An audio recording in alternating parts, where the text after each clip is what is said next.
Growing an audience is not a content problem, it's a positioning problem. And everyone treats it like a volume game. Post more, post faster, copy what's working, chase the algorithm. And it looks like progress, but you're just making moves without controlling the board. Chess players know the difference and the best ones aren't reacting. They're thinking 3, 4, 5 moves ahead. And they're not chasing your pieces, they're making your options worse. That's a different game and most creators never learn how to play it. See, I spent the last few years creatively directing for brands. 10K followers in 10 days, 100 million views, basically building channels from the ground up. And the ones that built something real all played the same way. I just didn't have the language for it until I started pairing it with chess moves. That's why there are 5 tactics that show up in every brand that's ever been worth watching. And once you see them, you won't be 5 moves behind anymore. First off is the fork, and fittingly so because it's the first chess tactic every player learns. One move that's typically a check and threatens 2 pieces. And with your opponent only being able to defend 1 no matter what they do, you win something. Creators who burn out are the ones making 1 threat content. Every single piece they put out has to be the one that blows them up, and nothing compounds. Yet the best performing posts I've seen are forks. Most creators make content to do one job. It entertains, it teaches, or it sells. A fork post is 3 at once. A single piece that builds authority, generates leads, and trains the algorithm on who should see your next post. To see if you're doing this whatsoever, pull up your last 5 posts and try to remember what the purpose of each one of them was. If the answer for all of them was engagement or virality, you need to reconsider your brand's position as a whole.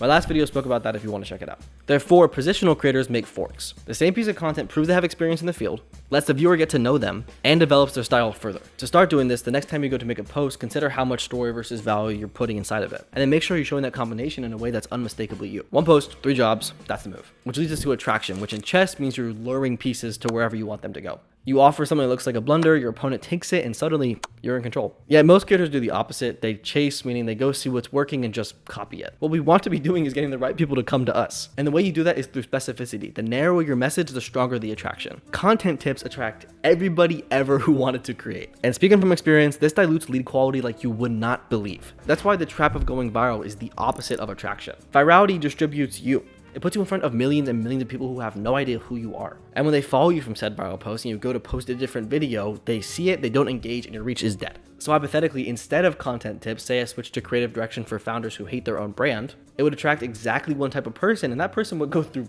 3, 4, 5 platforms just to find you. Attraction brings the right people in, and those people are the foundation for everything else. Because if they do cross those platforms to find you, they are never going to leave. Unless you do something controversial. Speaking of controversy, let's get into sacrifices. Now, a sacrifice is when you give up material on purpose. To a beginner, it looks insane, but to a master, it's obvious bait. And every brand I've ever worked with has hit a level where the next move has to be a sacrifice. The brand deal that pays well but dilutes your offer. The client who's fine to work with but really isn't a case study. Or the post the entire team know will rip but doesn't really sound like you. These are all pieces, and sometimes the best thing we can do is just give them up. But obviously, it's very hard to pick and choose which of these things to sacrifice, because we know that having a good position pays later, long term. So that means that functionally, sacrifices are traits. While it is psychologically brutal to turn down money when you don't know if a position will pay, that tension and that bet is real, and that's what makes all of this more interesting. Because you're exchanging something visible, money, followers, reach, for something invisible, position. And again, that's the position that will pay you later. Because realistically, beyond vanity clients, no one's going to pay for your 100,000 follower account. They're going to pay for the taste and trust you built when you said no to things that would have grown it faster. But we have to be careful, because if we're not, we can end up in Zugzwang. Now, Zugzwang is a German word which means compulsion to move. And in chess, it's the worst position you could be in. It's your turn, and every single legal move you have makes your position worse. Like you'd rather just pass and you can't. That is what having a strong position for your brand does to your competitors. Like if you were to own a lane completely, your brand would be the clearest answer to a specific problem that everyone has.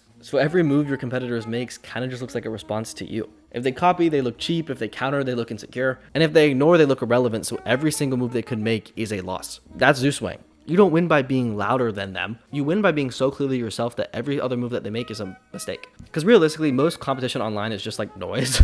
2 people fighting over the same 1,000 views. But Zugzwang is different. It happens when you define the category so clearly that you become the category. Which leads us to prophylaxis, which is the best word in chess that nobody knows about. Prophylaxis is when you make a move that prevents your opponent's plan before they have time to enact it. So you're neither attacking nor defending, you're just preventing. You're basically just taking their best move off the board. And the best creative direction I've ever done has been prophylactic. Because every brand I respect, every single one is defined by what they don't do. They live in negative space. They could be doing 1,000 things and just refuse to give in to outside pressure. But the reason most brands look the same nowadays is because no one's playing with prophylactis. Everyone's only thinking about what to post while nobody's thinking about what not to. And the reason this is hard is because nobody applauds it. Nobody's going to comment, "Oh, this is so sick," on a post you didn't make. You don't get a dopamine hit for the brand deal that you turned down.